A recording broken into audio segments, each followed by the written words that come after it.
let's just review the, let's just make a list of all the tasks to make sure that everyone knows what all the tasks were. And if I skip one as I produce this out of my memory banks, I can be correct. So first we have try, which was an optional task.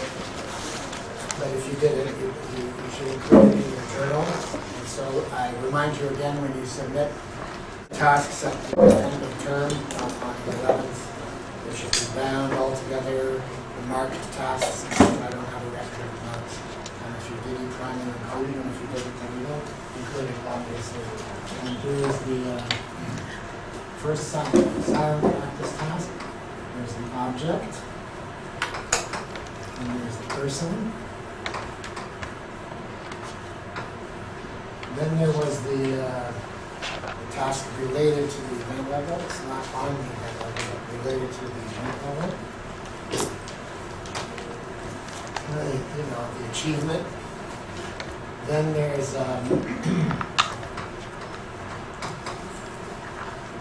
then there's 5 examples of use or non-use of the index, and then of the date, and then of the etc., and then of the chain index. And then of the quotes, hyphens, Mobius, or other non-elementalistic. Kozinski called these extensional devices. We called these safety devices. Safety from elementalism.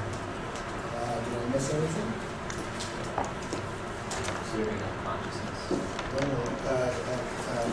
That's right. Continuous silent practice.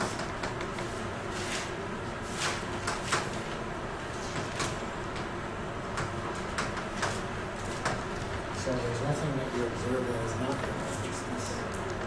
That's why it's not observing consciousness. But instead of just looking at an object or a person, you're trying to see as much as possible of what's going on, what you can see, what you can hear, smell and taste if that's relevant, and your own semantic reactions to it is sort of on the sidewall. And in that task, mostly what is easy to write about when doing that task is what you notice that was new. You're unlikely to have noticed before, along the lines of the seen and the heard. Okay? Any other? Yes? Do you want to? Okay, now, as I was rummaging through my stuff the other day, I wasn't even rummaging through my stuff, it just fell out of somewhere. You remember when I was telling you about this secondary work on Adorno, when he offers the suggestion that, I'll just read you what I got here again, that what negative dialectic amounts to in practice, among other things, is applying concepts in such a way that an asterisk is always somehow present or implied. And I sort of left it at that, but to give you the rest of it, so that the employment of a concept such as factory or welfare or husband would carry a warning stating, caution, concepts just used not adequate to the sensuous particulars that fall under them. So then I said that because he teaches 6 different kinds of concepts. Well, I found the reference there for people who might find it useful. It's in an article on Adorno and Heidegger, and there's more to the title by Roger Foster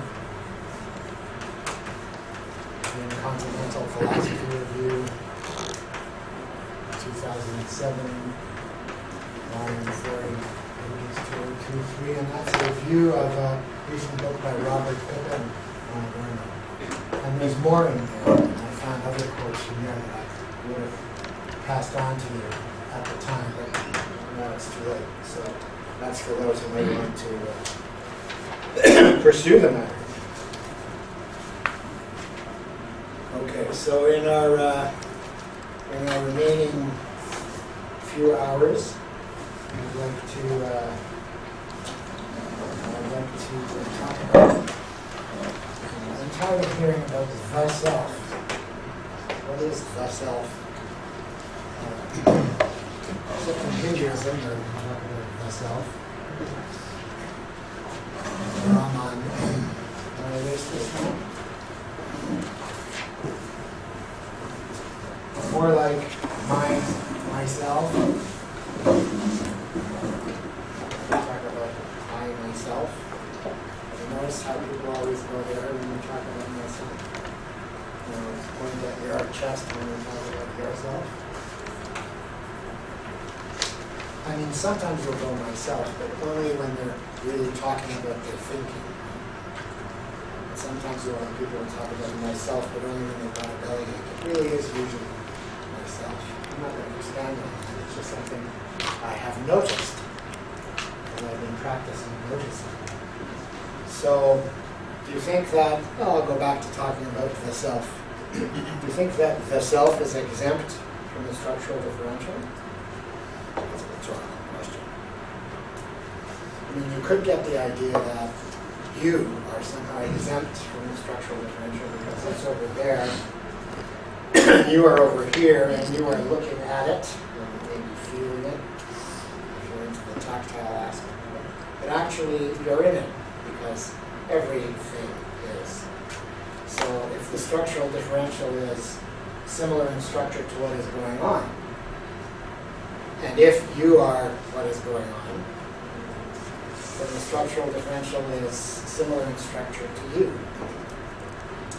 Or, to put it less confrontationally, we can map you onto the structural differential, or we can map the structural differential onto you. We can map them onto one another. In other words, they're similar in structure. Well, how are they similar in structure?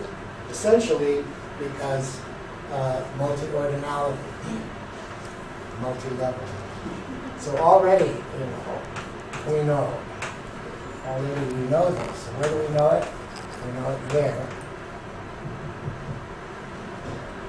We know that the self has at least, say, 3 levels. There's an event level, self at the event level. And there's self at the object level.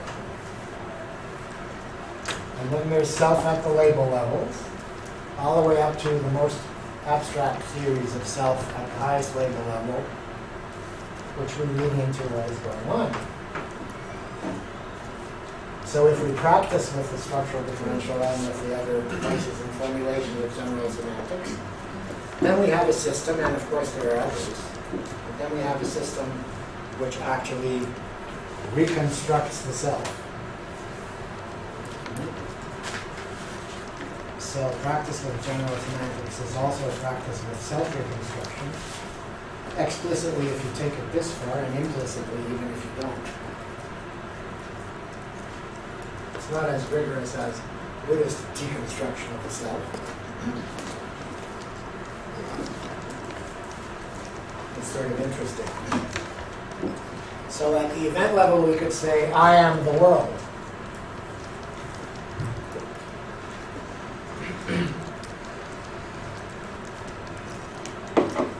At the object level, we could say, I am somebody.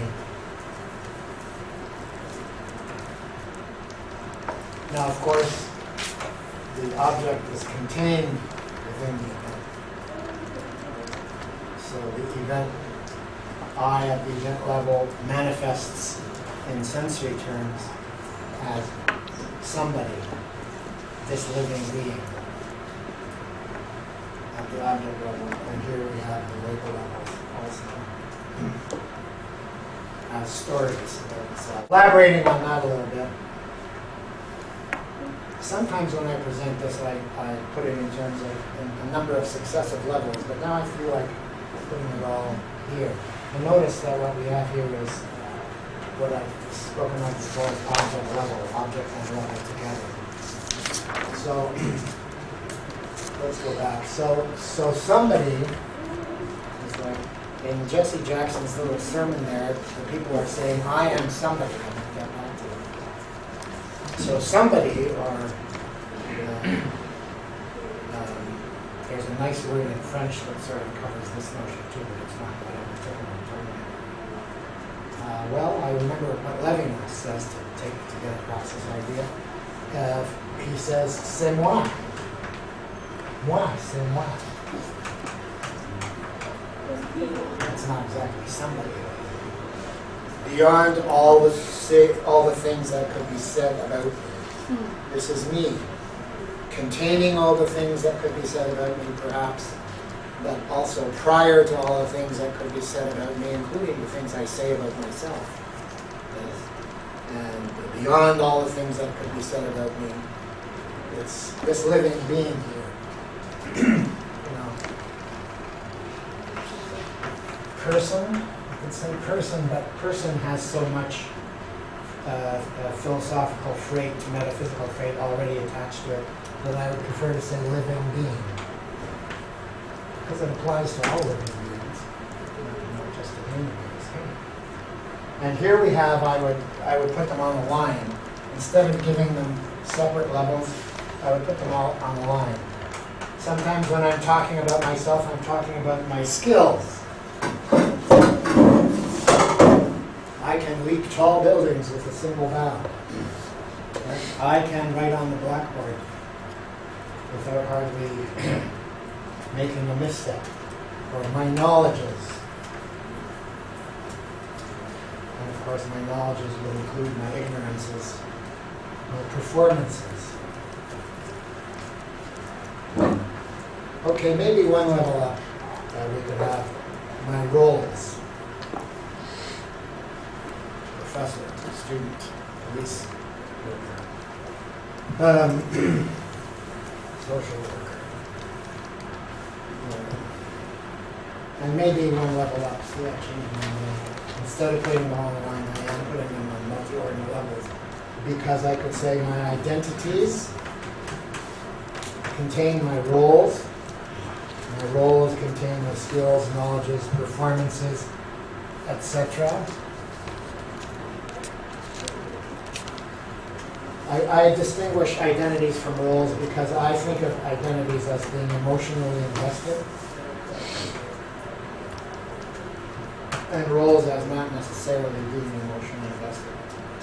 I hang on to my identities, defend my identities, maybe die for my identities, but not necessarily for my roles. For me, professor is a role. I'm not going to die for it.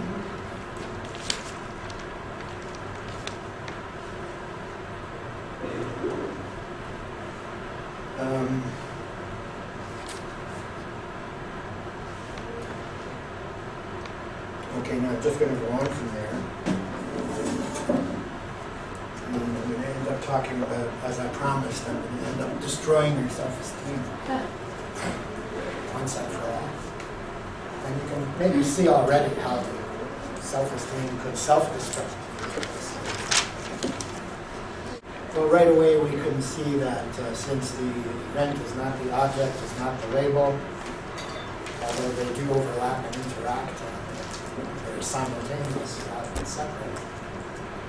Whatever I say I am, whatever more or less plausible stories I or others tell about me, whatever stories I am living, lived stories, whatever narratives I am living,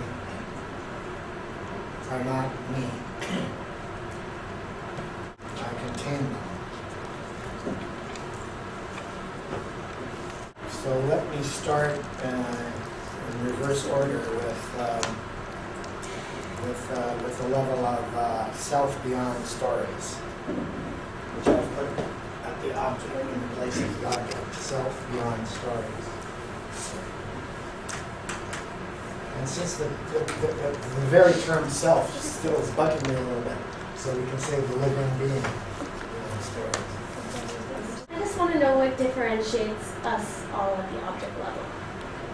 What differentiates Like us? if we're just if like as you go up, like it's you beyond the stories. Like isn't it the stories that? It's a very common question and a good one. Well, you contain your stories, Okay. so it's not just some empty Okay. nothing apart from the stories, because you contain the stories. You are living them. You are living those stories. So, so this will become clear as I go along. guess that's why I want to talk about that level right now. So here, there is a sense of self, a feeling of self, say a felt sense of self, here, usually, as a whole, self as a whole, self per se, moi c'est moi, personne, that's the word in French, which in French has a double meaning of someone and no one. So it's someone, but it's no one in particular. And what's important about me, when we're considering the most important questions, what's important about me, for example, if you've got a gun aimed at me, then what's important about me is not how I'm different from you, but how I am somebody. Same as you. More to come. This is the place from which I'm able to be conscious of the stories that I'm living and the stories about myself, conscious of them without being identified with them. Identification. Or without being identified with them. Because the object is not the label. So identification, which is what general semantics is aimed at, identification is identification with stories of self. Now, in Buddhism, they would say identification with self. Like, I could go on in that vein also, but in this vein, identification with stories of self. Actually, when I go one level higher, I'll be closer to Buddhism. Here, it's not a matter of I am this or I am that. I am a professor, I am a student, I am a bad guy, I am a good guy, I am a Christian, I am a Buddhist, I am a child, I am senescent, I am black, I am white, whatever. I am whatever. From here it's just I am, which is what the Hindus like to put in these things. The Buddhist rejects that. I don't have to settle their disputes today. I am. It's just I am, not I am X, Y, Z, etc. It's the is of existence, rather than the is of identity or the is of predication. And this, I would suggest, is the site of Rousseau's Amour de soi. Now, to fully understand my views on how I would insert Rousseau here, I would recommend a game with the most fascinating cover ever in Chains, where there's a lot of stuff there on the distinction between Amour de soi, Amour propre, and Rousseau, which is very different from, which is significantly different from all the other treatments of the matter that I've seen. Although I didn't make it up. I learned it from my teachers, but I guess I put it together in a way that I found it. Amour de soi, the love of existence, is how I translate it. Lots of translations say self-love. So it's hard for them to make a distinction between Amour de soi and Amour propre, because they translate both as self-love, or something like that. So Amour de soi, I translate as the love of existence. Maybe more specifically, the love of this existence here. De soi, Amour de soi, the love of this existence here. As opposed to Amour propre, which is derived from invidious comparison with others. Me as compared with you. You can see how up here I can have Amour de soi. Down here I'm practically forced into invidious comparison with others. And that's what the process of the development of Amour propre out of Amour de soi is what Rousseau describes in the essay on the origins of inequality. And even all fourth year students say, oh, it's bread and butter. But maybe you're getting a new light on it. For example, I don't teach this the way that Strauss is. Up here we have a non-judgmental feeling of my basic aliveness right here now. There's another term I could use there, basic aliveness.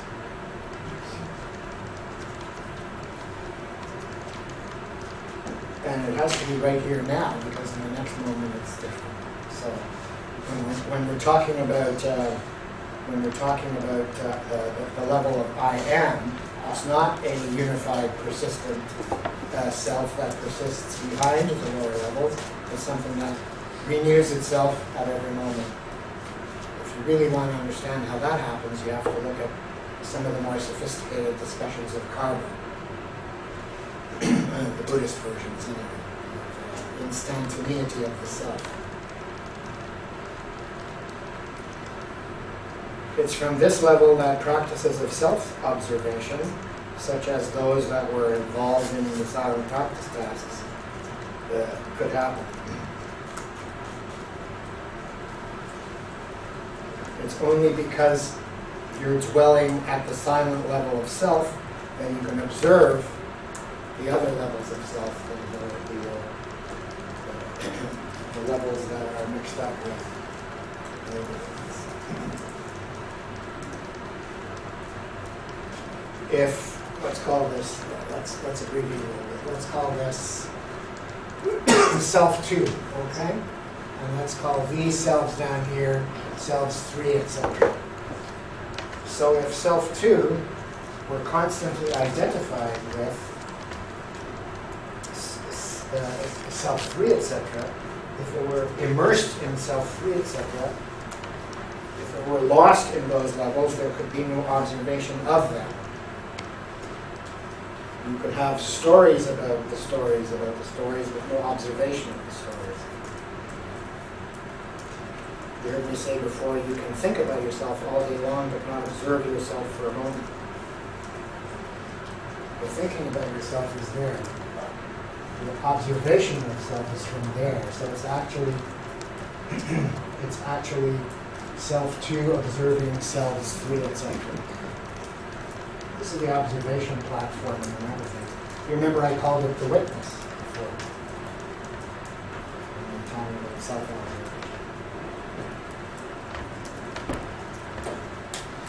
But this term, the witness, can be misleading because it also, people can misinterpret it as meaning that I'm over here and I'm watching him over there myself. But no, because I'm containing the selves that I observe. So that it's from self 2 that one can empathize with oneself, self-empathy. So instead of, for example, being carried away by my anger, I can sort of contain it and empathize with it and negotiate with it. Was there? Okay. So this self somehow contains, I'm saying lower levels only because they're lower on the chart. There's no implication of higher divinity or anything like that, although if you want to put it in there, it's up to you.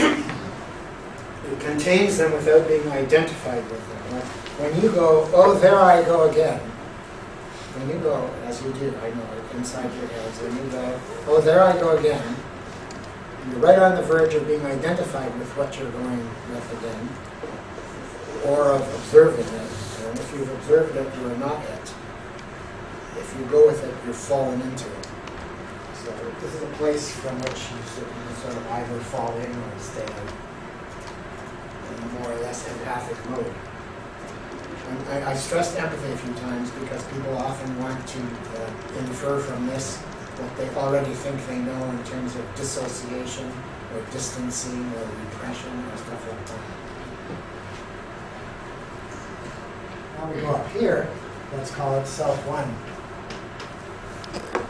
Maybe I should reverse the numbering so as to avoid various implications. Self 1. Okay, so this is self as world.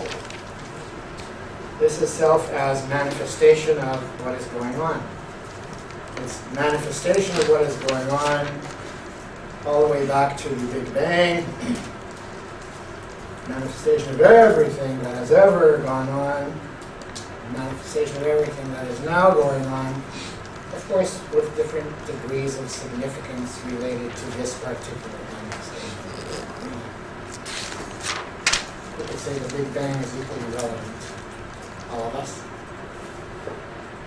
But the, say, renaissance of the Hebrew language in the 1880s is irrelevant to me.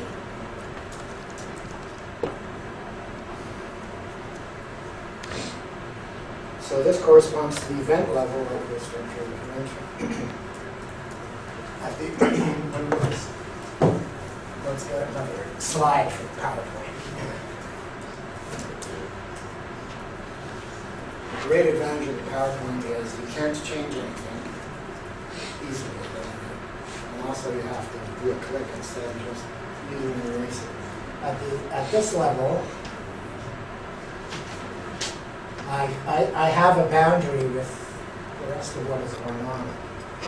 I can feel my boundary in the world and with the world. I can feel, it's the skin, basically. I can feel my boundary with the world and in the world. It's not just with the world, it's in and with the world. So this self is a bounded self. Now, at this level, at the event level, why don't I just stay with that for a moment? At that level, the boundary can fade. The boundary of myself in and with the world can fade.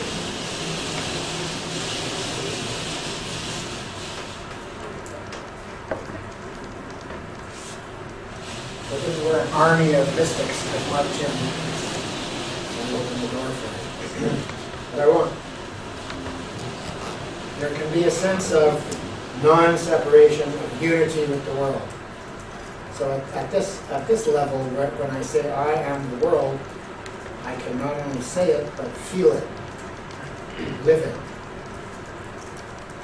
Some of you may have had some such experiences under certain conditions, both legal and illegal. I erase it once, but I can put it back again in a minute. There is this fellow Krishnamurti. Anyone know Krishnamurti? Krishnamurti wrote a book. What was his first name? Jodo or Sudi or something like that. Krishnamurti. How many of their names end with Murti and they begin with Krishna? I think Murti is truth. I'm not sure. Anyway, he was being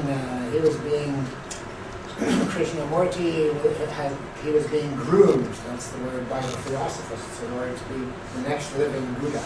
He decided he didn't want to be the next living Buddha, he just wanted to go off and form his own cult. And most of what he did was to give talks and have his talks transcribed and published as books. And one of his books was called You Are the World. And Alan Watts, how many of you have heard of Alan Watts? Up to 10 or 20 years ago, all your hands were going up. He was a major figure in the counterculture of the 60s and also instrumental in introducing Vedanta to North America, which is the Hindu philosophy of knowledge of itself.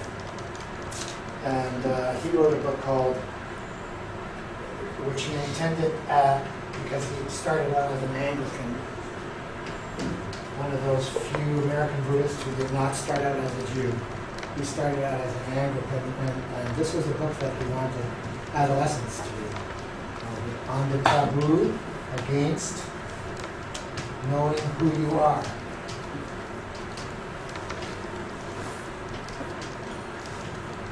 Because who you are, of course, according to Watts, was the world.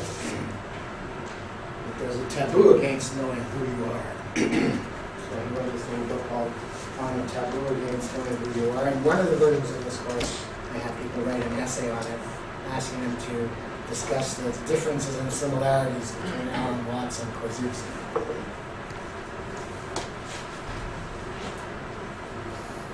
So here the emphasis is on the absolute relationality of the self.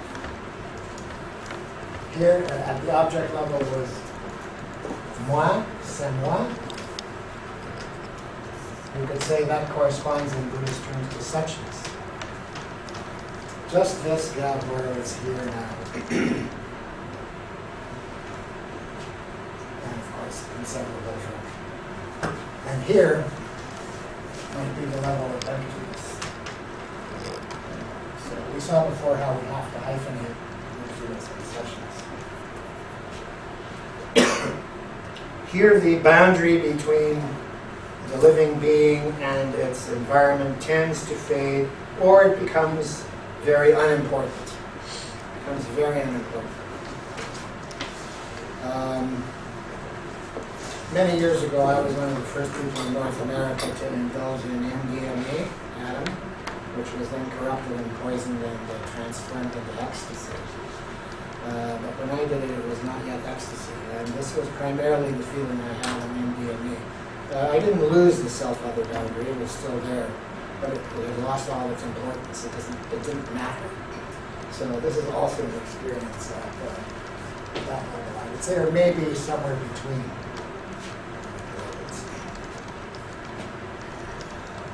So here, a kind of experience of the emptiness of self is possible.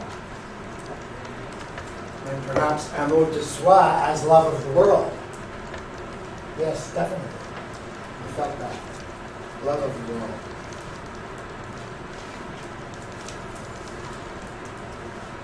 Once I get down here, the world sucks. Screw the world.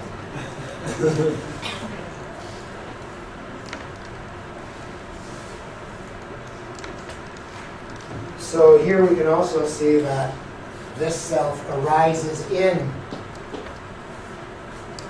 and is contained in and is a manifestation of this self. So that's as close as I get to Brahman in this course. I'll just share with you one quotation that I found that will reinforce my argument, because at this point it is an argument. Yes, with the help of course of extreme structural differential. This is from a book by a cognitive scientist, much more scientific than that.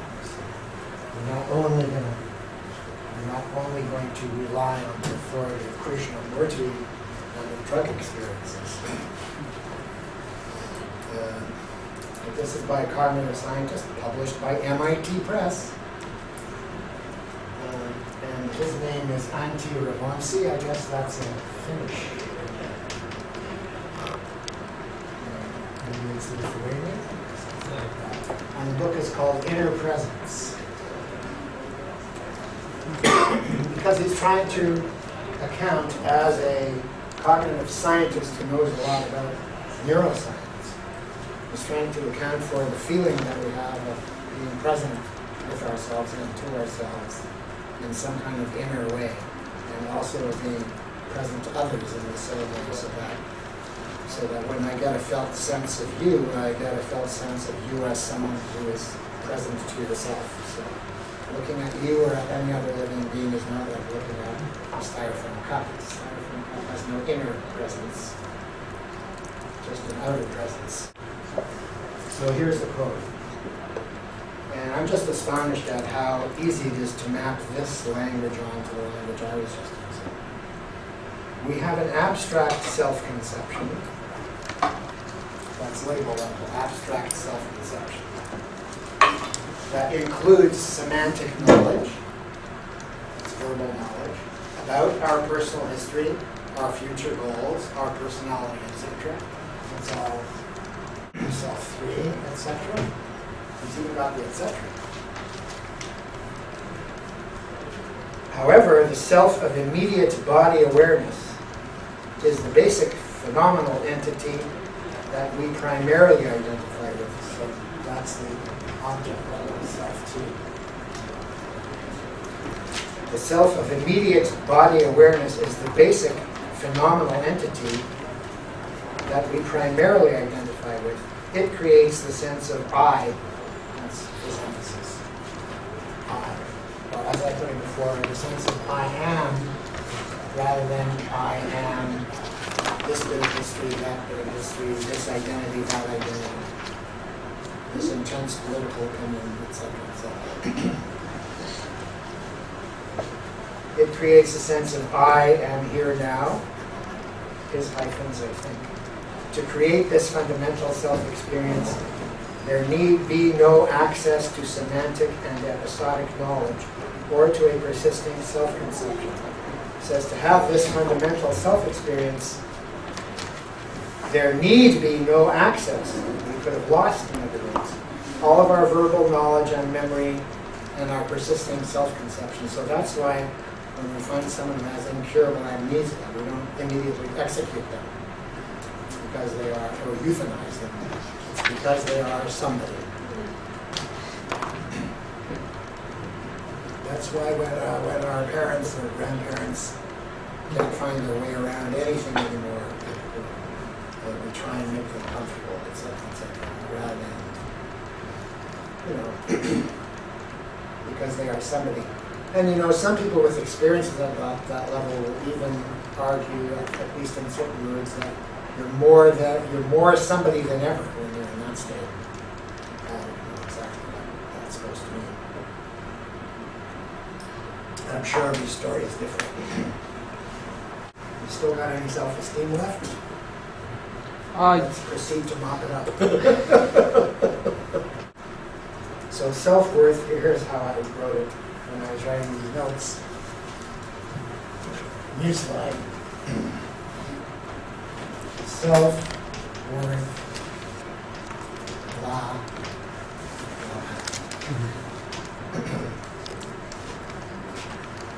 Now here I rely very heavily and with much appreciation on the work of the founder of cognitive therapy, Ellis.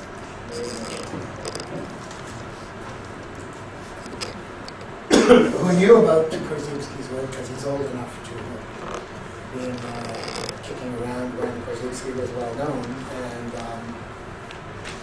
actually, I think Ellis claims to have written all of his many works in E prime. I haven't checked it out.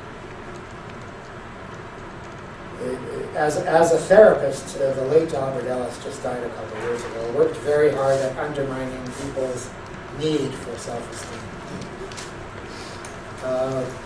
which he defines as self-rating. It's almost like amour propre. Amour propre. It's almost like a synonym for amour propre, self-rating, comparative. Like, as some of the right-wingers say, well, if everyone was a winner, winning would be meaningless, right? So this kind of need for comparison made into a logical, indubitable logical presupposition, which is, of course, we can see now, thoroughly unsane. Rating oneself as more or less worthy or worthless, which I abbreviate with W. So let W stand for worthy or worthless, as the case may be, because who says worthless, who says worthy says worthless. How can you say worthy without at the same time saying worthless? That's why when I see the winner's story, I go, does that really work? I guess it does. But what it really means is losers, rating oneself as more or less worthy or worthless. He doesn't like that. And he doesn't like positive self-images, or positive self-conceptions, or indeed self-conceptions or self-images of any kind whatsoever. How are we going to get along without those? Well, and he uses a diagram of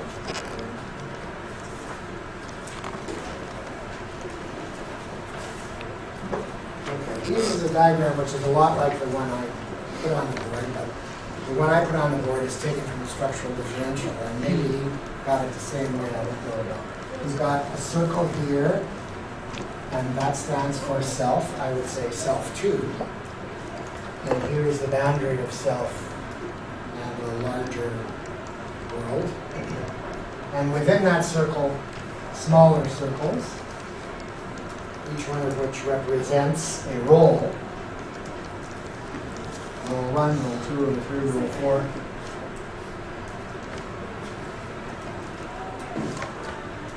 And within the smaller circles yet, which stand for performances. So we have performances in role.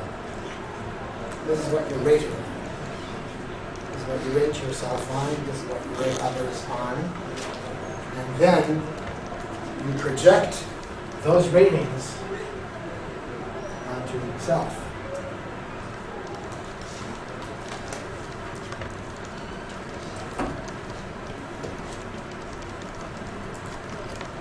Your self-image or self-concept would be based on a kind of summation of the smaller circles and dots. So that when you rate yourself as more or less worthless, you're identifying your performances, which can be rated, with yourself, which cannot be rated. How are you going to rate somebody? How are you going to rate the world? You can only rate performances in role. So when somebody says, I am a success, or I am a failure, all the way back to the first lesson on E prime there, in fact, some years I invite people to write a letter, the kind of testimonial letter that you write for yourself when you're applying for a job, to write one of those in the usual way and to write another version of it in E prime. And Ellis hates the views of many psychologists that people should strive for a reasonable or realistic self-image. Reasonable or realistic. That's like when your mommy says to you, well, you must be good at something.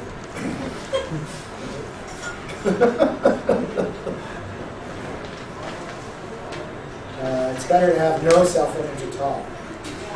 So if you have no self-image at all, this will protect you from losing yourself in your performances, identities, and stories about yourself. What really matters in life are your experiences, where they be at the object level, where you live, not your worth, which is non-existent. So strive to enhance your experiences. By all means, rate your experiences as a means of improving them. But rating your worth or striving for self-esteem is a distraction.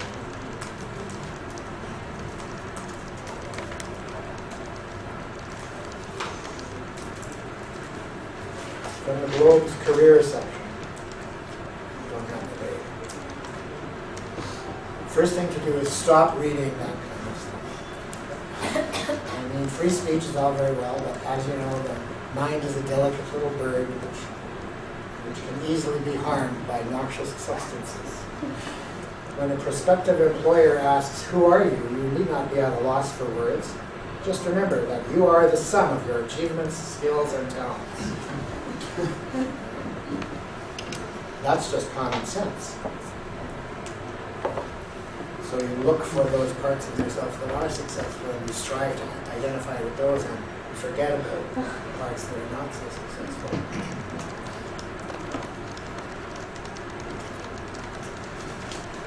Well, you may remember I didn't assign it as a task, but earlier in the year I asked you to focus your attention on your breath and follow your breath. So at this point I can say that when you feel the breath in your body, face and chest, whole body, and you give it your attention, and you leave everything else alone, and you leave it in the background, and don't try to erase it or get rid of it. Don't try and forget it, just leave it alone. And focus your attention on the breath in your body. And when you're distracted by the stuff, you just bring your attention back to the breath. Then what you're doing there is, I would suggest, experiencing the simple sensation of existence. Or, if you like, Amour de soi, the feeling of basic aliveness, right here now, which will never leave. The feeling of basic aliveness, right here now. Right here now.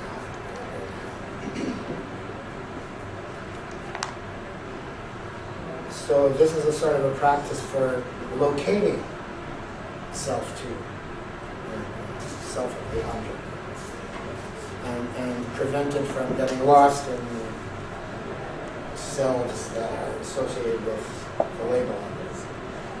Now this practice over time should improve your ability not only to observe happenings at the levels where stories are being lived, but also to empathize with yourself at those levels. So it's not an escape from those levels. It's the ability to go up, let's say, and look down allows you to empathize with those stories instead of being carried away by them in the sense of some kind of megalomania, whether positive or negative. But depression is negative megalomania. And it will be helpful in dealing with the problems in living that are involved in those lived stories. At the object level, I don't know if we could say that there are problems per se. At the event level, there is certainly no problem.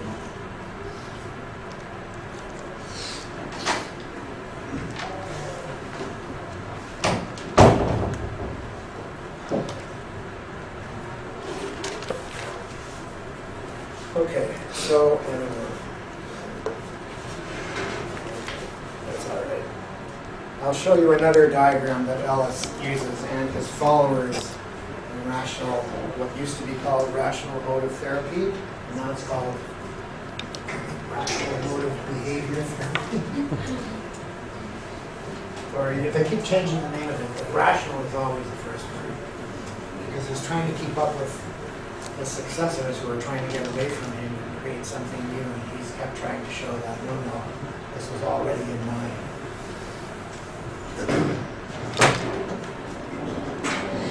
He calls this the irrational diagonal. This is the diagram he uses in liberating people from self-esteem.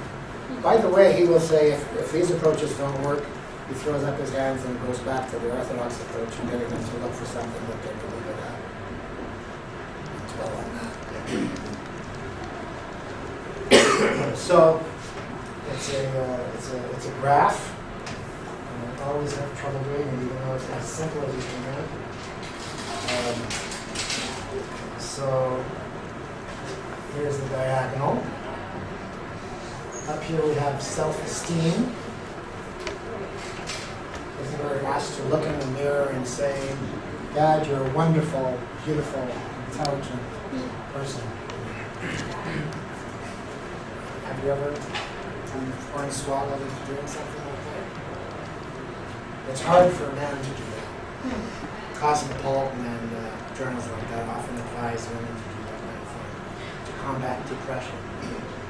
A man is not supposed to look in the mirror unless it's pulling his hair, and there's an excuse for the eyes. I've noticed that. Up to a certain age, when a male is combing their hair, they will also look into their eyes in the mirror. After a certain age, they'll avoid their eyes.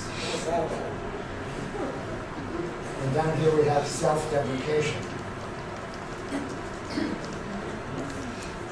Okay, if you're into self-esteem, you'll be into self-deprecation. As night follows day. So the irrational diagonal is like this. Here we have positive conditions.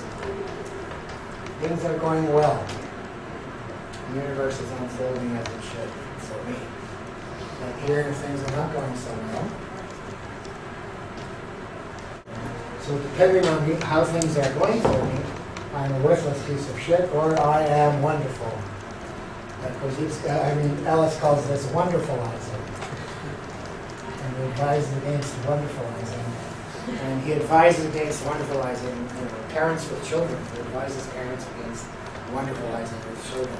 This is kind of sunk in. This is already beginning to sink into the conventional child-rearing advice. You're supposed to tell kids not, "Oh, you are wonderful." "Oh, that's a very nice piece of work." That's it. It's rating an experience rather than so he says this is the irrational diagonal. Because the more highly valued my conditions or experiences, the more highly I value myself compared to others, and vice versa. Yes, this is about excellence. Or at least we're told this is about excellence. I will later on try to rescue excellence from the camp of self-esteem. theorists.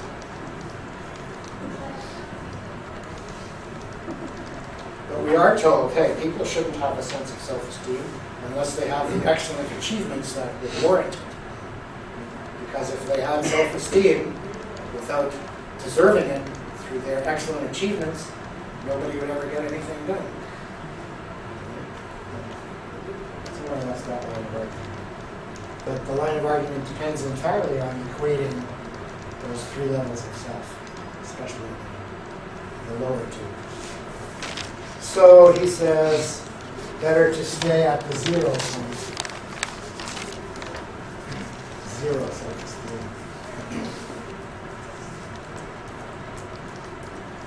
The 0 point of the horizontal axis, regardless of one's position on the vertical. And in religious terms, this is where Jesus is with you, okay? Or Buddha or whoever. Did St. Francis say, I'm wonderful, or I'm a worthless piece of shit? No. The saints are supposed to be our models, but actually, if truth be told, we think they were crazy. Precisely because they gave up self-esteem. Well, maybe this is the time for Jesse's little sermon. And before I do that, before we get into that, before I take you through it, because I get to challenge Jesse Jackson. Perhaps some wonderfulizing is essential or very helpful for persons or groups in the early stages of throwing off negative self-images imposed by oppressive systems. I say perhaps. For example, black is beautiful, which is what you find at the end of this. So this is from the 100th anniversary edition of the New York Times Magazine.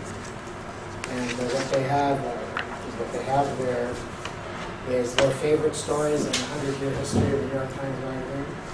And this is the only one I took out for myself. And it's from 1972, and Jackson was a youngster. Those of you who know Jackson know what he looks like now. So Jackson 1972 is not the same as Jackson. I'm faintly condescending, or maybe perhaps a little more than faintly condescending. People always like to make fun of intense black political performers as long as they're not moderate, careful, inoffensive types like Barack Obama. Jesse Jackson didn't get very far in his quest for nomination, Democratic nomination for President of the United States. And this is a speech that he gave in a big hall. He gets the audience to go with him. I am somebody. I may be poor, but I am somebody. I may be uneducated, but I am somebody. I may be on dope, but I am somebody. I may have lost hope. I may have lost hope, but I am somebody. And then, we go down a level here. I am black, beautiful, proud. I must be respected. I must be protected.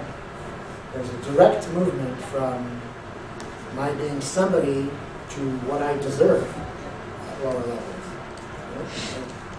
without any attempt to produce arcane or complex philosophical justifications. I am God's child. What time is it? Nation time. You mean black nation. He doesn't talk that way anymore. What time is it? Nation time. And then he says, all right, look out. So there's a direct movement from what I call the self-to, down through the lower level to the political.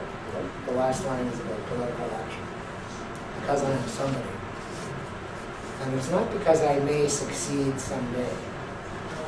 It's not because I may, it's not because I should have the same opportunity as everybody else to prove that I am not a worthless piece of shit. It's not because I have equal opportunity to prove that I am worthy and not worthless. No. It's because I am somebody. Period.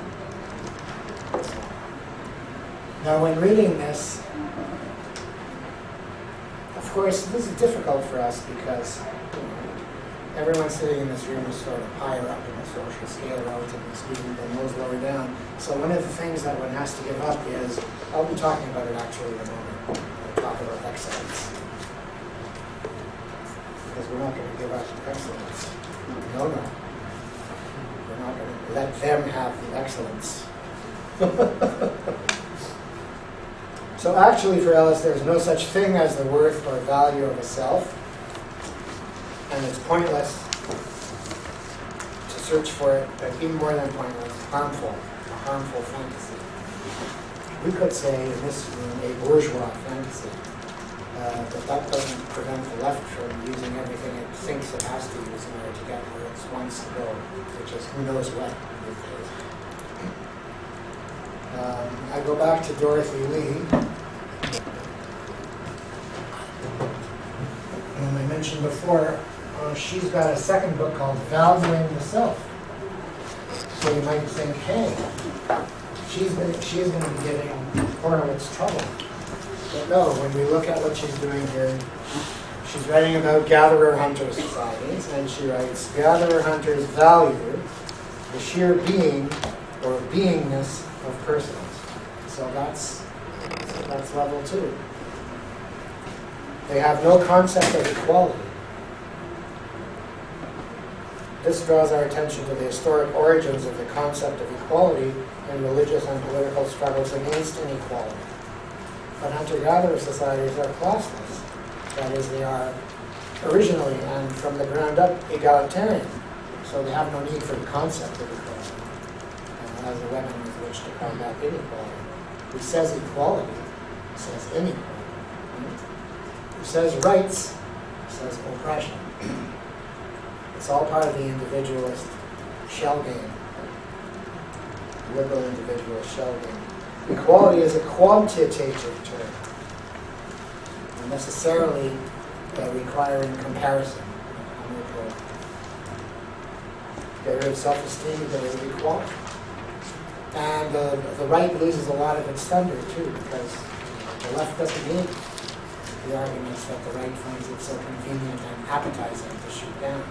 I know I'm putting all this now in right-left terms, and I can't help it. So perhaps we should, in a future democratic society, confine the term equality to matters which can be assessed or quantified. Perhaps.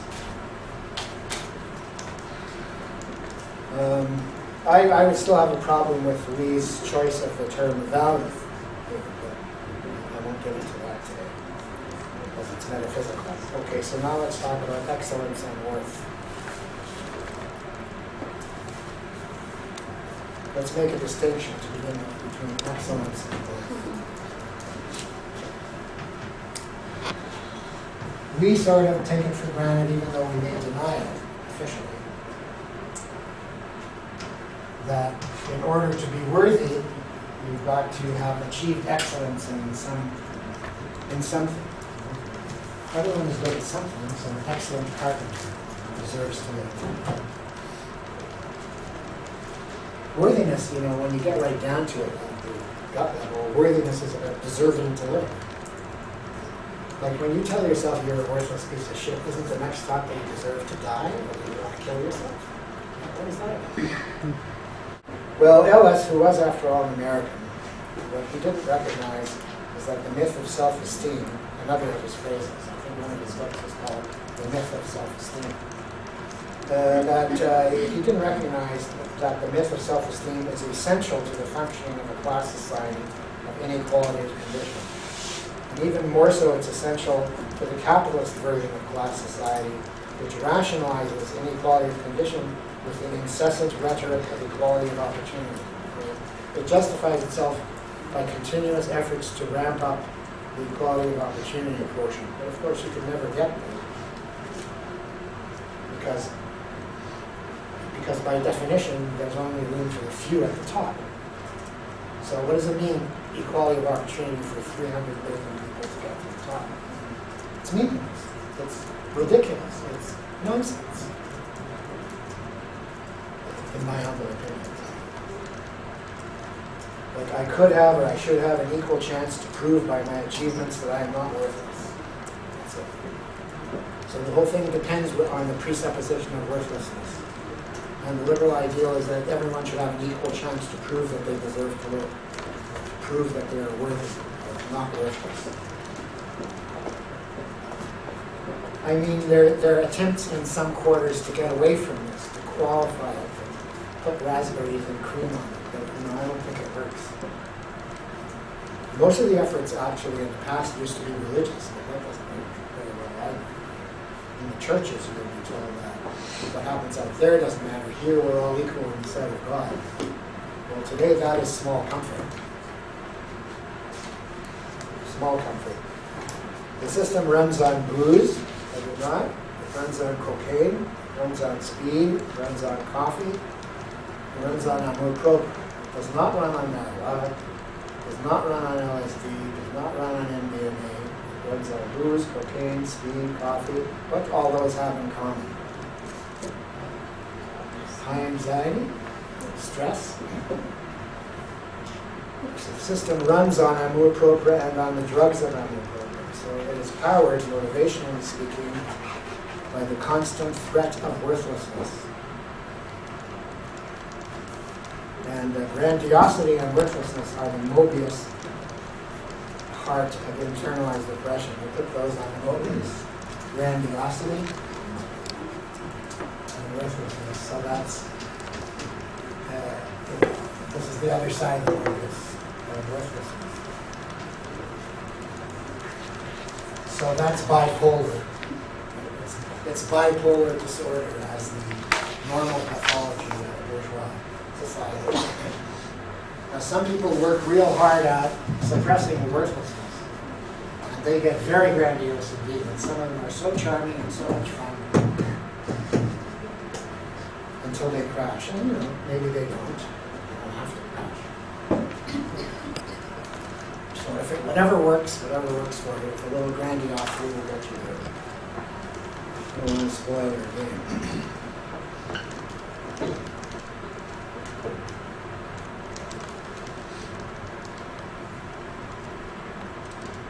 So as I said, the right wing argues that if people were not afraid of worthlessness, afraid of feeling inferior, defective, afraid of feeling like losers, they would not strive for excellence, nothing would get done, and horror of horrors, America or Canada or whatever would lose out in global competition. That's it. Bottom line, global competition. You say global competition, there's nothing more to be said. It's the end of the story. Close the event right there. It is wrong, or perhaps these people, they argue that it is wrong, perhaps even immoral or evil, to excuse anyone from the obligation to prove his or her worth as a person. Why should we support you? Because I am somebody. Even in Martin Luther King's famous speech, we are told to judge people not according to the color of their skin, but according to the content of their character. This has become to me one of the more annoying entry phrases, essentially. Because I'm not going to judge anyone by the content of their character. First of all, who am I to judge their character? How am I going to identify their character, nail it down, or describe it beyond a reasonable doubt, and then according to what scale of criteria am I going to assess it and judge it? I can judge the character, but not the person on the basis of the character. If you're coming at me with some scam in mind, I can make a judgment to that effect and protect myself. But I'm still not going to deny that you are somebody, and I'm not going to insist on vengeance or retribution in order to achieve closure.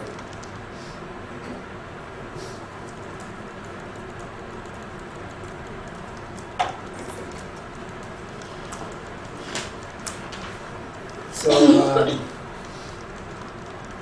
remember earlier when I was talking about the Trobrianders, I said that for the Trobrianders, a person or a self is not a project in linear time which must succeed or fail.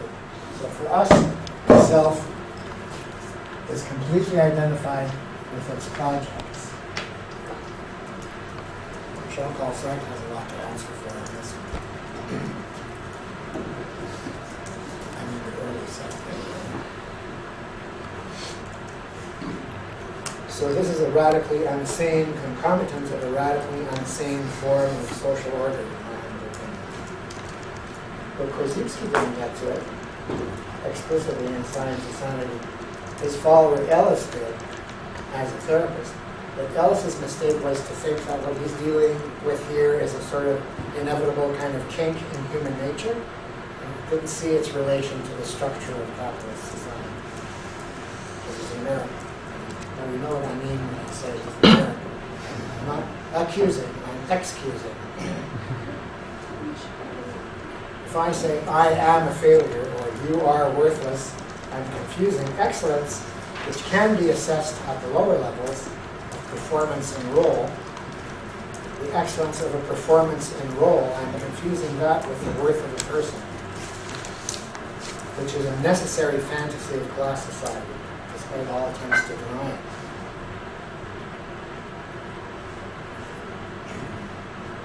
This speech of Jackson's is remarkable. It's just a remarkable speech. I saw it once live on television.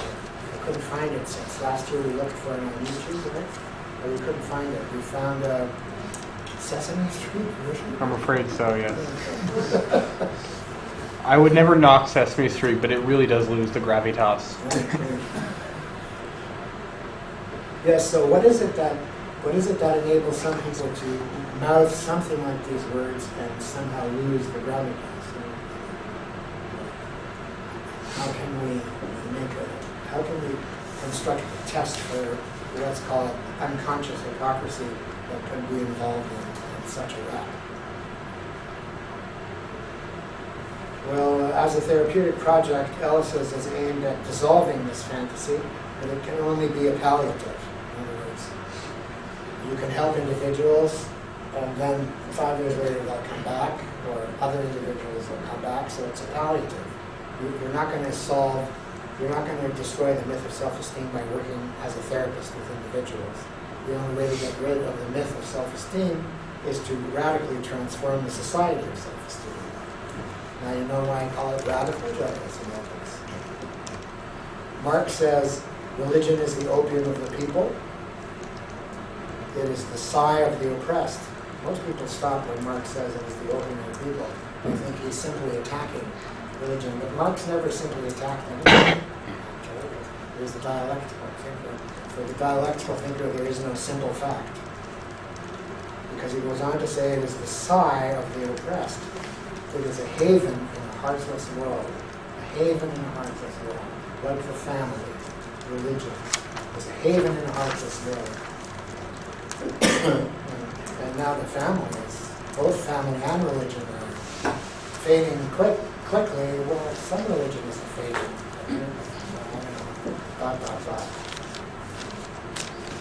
So it's a palliative which helps people to cope with some of the psychosomatic pain of the struggle for survival, success, and preeminence in the rat race welfare society.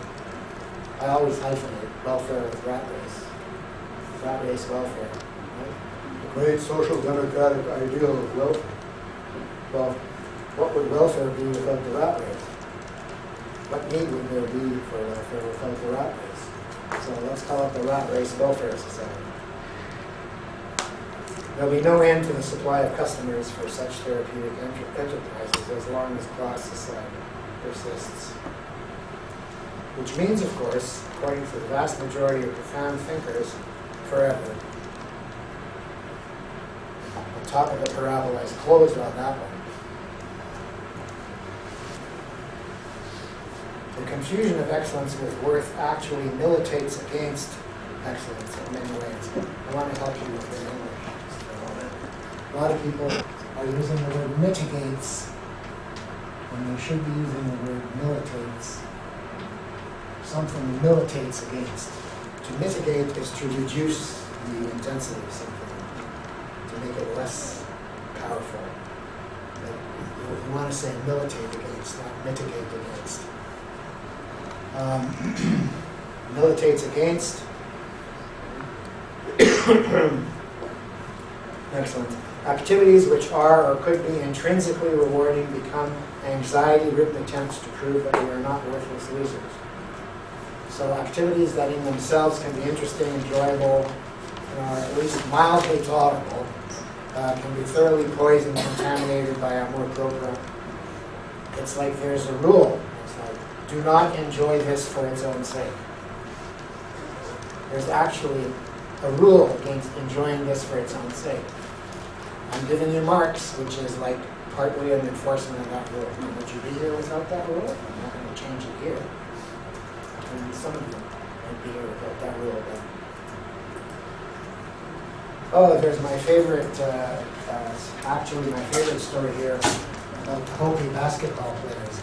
It's in Everywhere They Are in Chains. So when the Americans first went to New Mexico, Arizona, those states, and they found the Hopi there, and they decided that the Hopi could stand a little civilization, one of the things they brought to the Hopi was basketball. And the Hopi kids took to it just like that. They just loved basketball.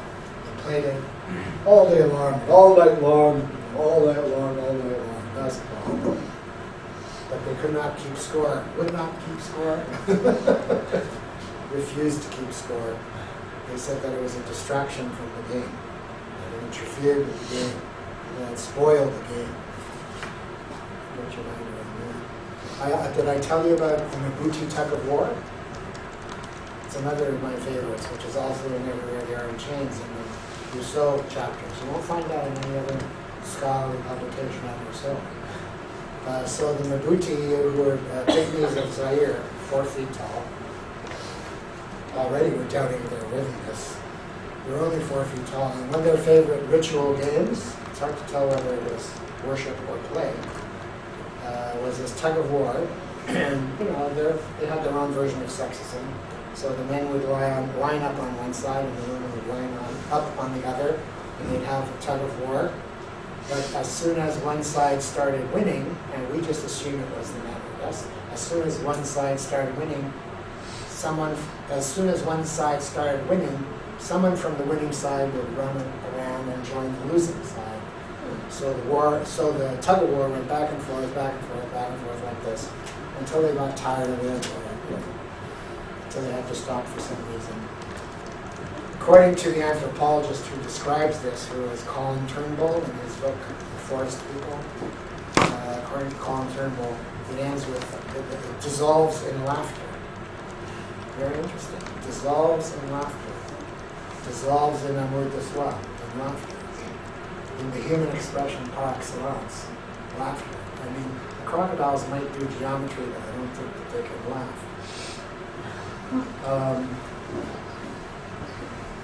So, in my family we play communist Scrabble. The game is slowly spreading. But I'm not going to take the time to describe it for you. You can imagine what it's like. It has no central committee, we call it. It's genuine communist Scrabble. No secret police. Real communist. Cooperative Scrabble. There's What is it? I'm not going to tell you. It'll take too long. It's a fun time for the whole family. Well, it's not always fun because you're cooperating in order to get the highest total score. Oh, okay. If I have time, I'll spell it out. There's this American sociologist named Alfie Kohn. The right wing loves to dump on him. Even the liberals, even the center loves to dump on Alfie Kohn. Everyone loves to dump on Alfie Kohn because if you think I'm intense about this, he as an American is intense in his own American way on this. He's got a website, alfiecohn.org. And he wrote a book called Punished by Rewards. And he likes to find sociological studies that show that when you give rewards to people for excellent performance, they're more likely to lose interest in the performance more quickly than those who are not rewarded. And he applies this to sports and to child rearing and all sorts of different areas. So he writes, this is the way he puts it, excellence is in short supply in our schools, but there is no shortage of competitiveness. He writes, there is a trade-off between learning and winning. There is a trade-off between learning and winning. And This is not going over well with most educational experts because it's so namby-pamby.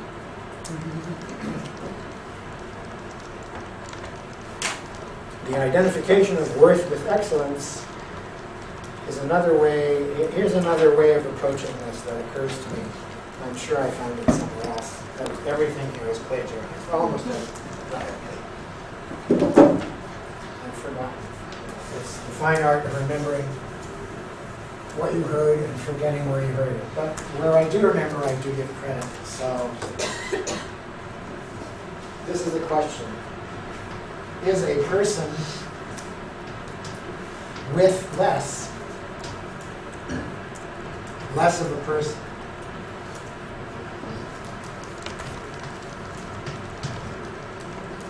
Is a self with less is a living being with less of a living being? I guess person works best for some reason.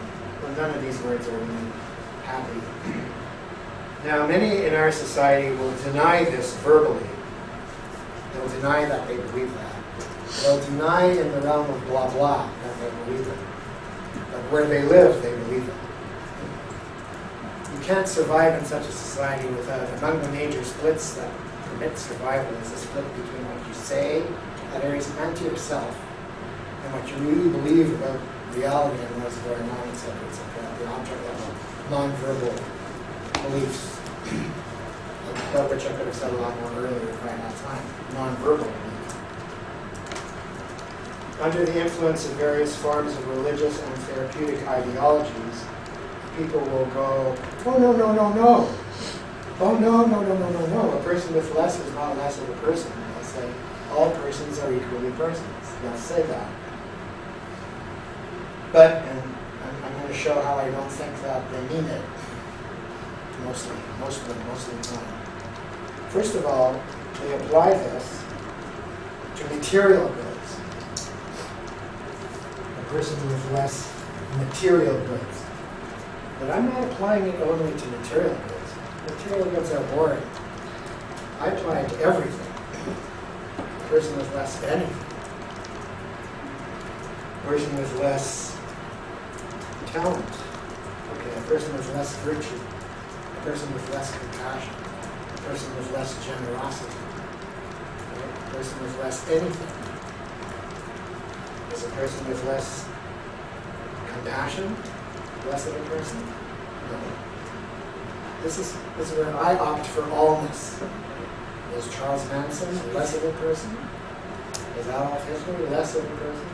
Is Genghis Khan less of a person? Is that horrible Nazi Martin Heidegger less of a person? Is Benjamin Netanyahu less of a person? Is Oscar the Jackal less of a person? No. I mean, once you make one exception, there's the slippery slope. All these things which a person is thought to have, like love, the approval of others, generosity, compassion, wisdom, saintliness, is a person with more generosity and compassion more of a person than you? Well, I've already said this about St. Francis. St. Francis wouldn't say, I am more of a person. He just wouldn't. So we know that. He wouldn't say it. There may be some saint somewhere that they've canonized a lot of people in the 2,000-year history of that church, but I think most of the saints who deserve to be sainted would not say that. And if we said to him, Frank, you are more of a person than any of us, whether you think so or not, would you not deny it? Well, why do the saints not bravely admit their superiority? Are they stupid? Are they liars? Are they hypocrites? Or are they naive? Or are the saints some kind of loser? Actually, we think so, about a lot of them, secretly. That they are some kind of loser. Well, so then why do we look up to them? Well, maybe we don't actually look up to them. I don't know. Things got a little bit tricky here. Well, anyway, that he is not more of a person does not mean I can't look up to him. He's not more of a person, but I can look up to him. He is not more of a person, and I can look up to him for his achievements, for the excellence at that level where excellence can be rated.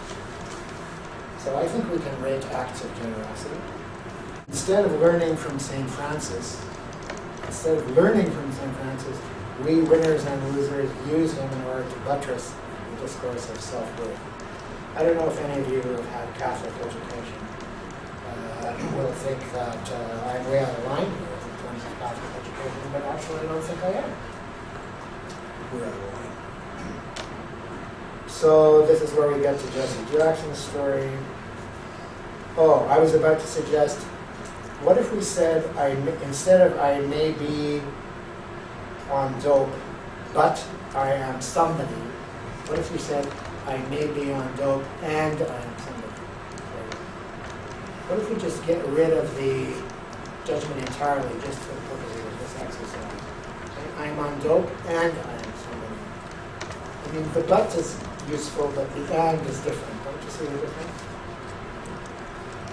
Because there's still a sort of element of judgment maybe lurking in the but.